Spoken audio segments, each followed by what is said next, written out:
Lola. Matapos ang dalawang matinding challenge na pinagdaanan ng mga artista gladiators, narito na ang kanilang overall scores.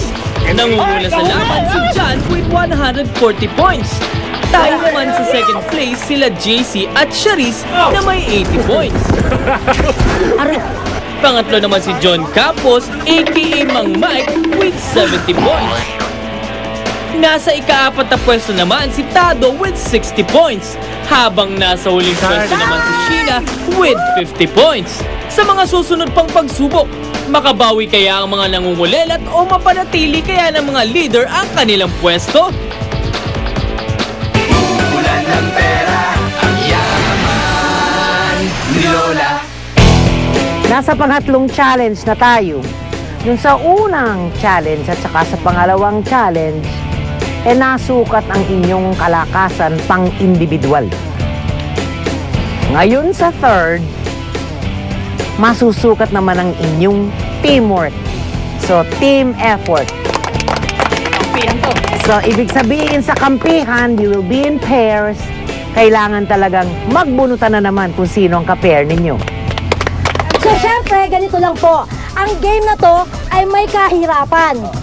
But, the shoe must go on. Okay, Jennifer. Ngayon nga ay magiging magka-team. Mahahati kayo sa dalawang team. Magkakaroon tayo ng palabunutan. Pagkatapos na magkaroon ng palabunutan, syempre, susuot kayo dito sa rubber shoes na to. Ito ang magsisilbi ninyong pantulak, pansipa ng higanteng soccer ball. Tapos, mahahati sa dalawang rounds ang larong ito. At Kung kayo po ay... bawat round ay may 10 minutes. Sa 10 minutes na yan, kailangan... Ngayon ay paramihan kayo ng goal. So kung wala na kayong tanong, Albe, ano ba? Parang wala ka namang sinasabi. Di ba teamwork nga tayo, sabi ni Lola? Kaya nga ako sinusunod ko naman si Lola. Gusto ko naman makipag-cooperate sa'yo. Pero ikaw, wala ka namang sinasabi. Ang hirap kaya nung sinasabi. Hoy! Ano bang sabihin mo? Salita ka ng salita, hindi pa ako nagsasalita, oh. Kaya challengers, Yes. you listen to me also. Yes. So, Benjo, dahil tapos na ang mechanics na pinaliwanag ni Mayor Doma alone, let's do the honor. You do me the honor. Ibaba mo ako. Benjo, come on.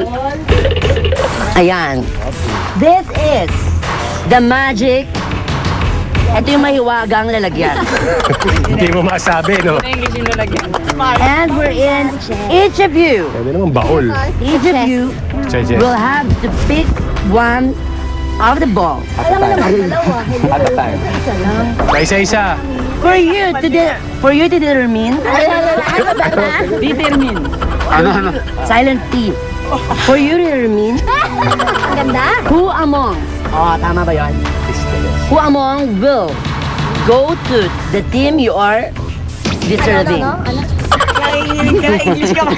However. So you have to pick first Mang Enriquez. Of course, Tado. And of course, JC Barker. Ay, Parker, sorry. Barker.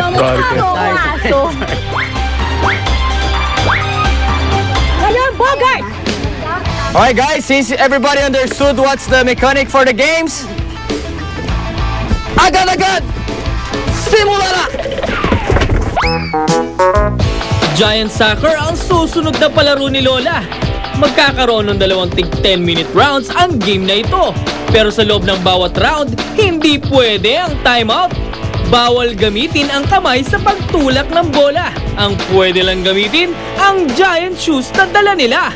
Ang mananalong team ay makakakuha ng 100 points habang 0 naman sa matatalong team. Para makabawi sila ng 50 points, kailangang dumaan sa isang consequence ang mga talunan. Kung handa na ang lahat, let's get it on! So agad-agad, simula na!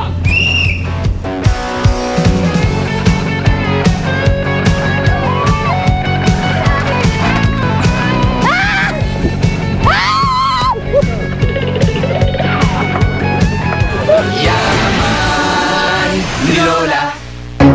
Abangan mamaya! Hirap na ang mga challengers ni Lola.